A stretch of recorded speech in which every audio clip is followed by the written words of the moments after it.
All right, ladies, let's hear about one trend or issue that you're watching that business leaders should be aware of. I think for us, we're really looking at the generations and the impact on the generations. And I think some reports indicate that this year, Generation Y will be 47% of the workforce, which will be the largest shift in human capital that we've ever had as a country.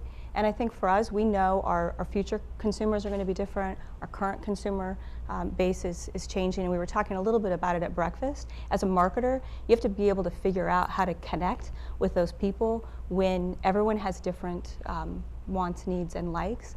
And I think some of the interesting things we've learned about Generation Y is that they value oxygen, technology, and freedom all the same, and that their whole social life is on social networks. So I think as a Generation Xer, that's new for me, and it's something I have to learn and I have to adapt to, both as a marketer but also as an employer, and looking at that generation and what's coming in and how they're going to shape our future.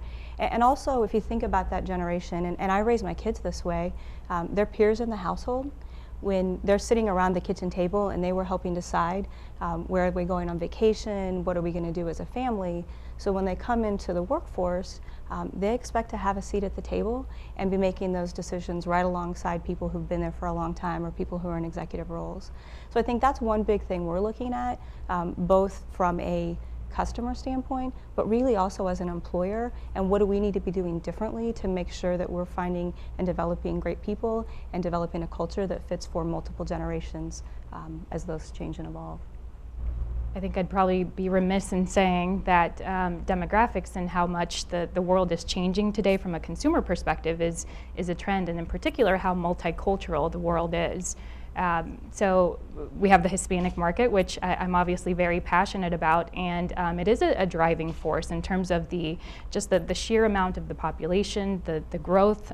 So today, 1 in 6 U.S. residents is Hispanic, and that's about 52 million people in the country. By the year 2050, that'll be 1 out of 3. And so I was just at a conference a couple months ago where Walmart was talking about some of their marketing strategies, and they shared to the audience that 100% of the growth of Walmart is coming from multicultural markets, and the Latino market is a big part of that.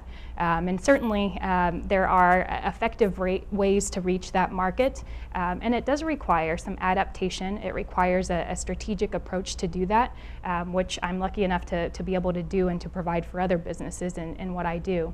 But going back to the characteristics and behaviors and how does this community act, these consumers act, all of those things are important to definitely connect with that consumer.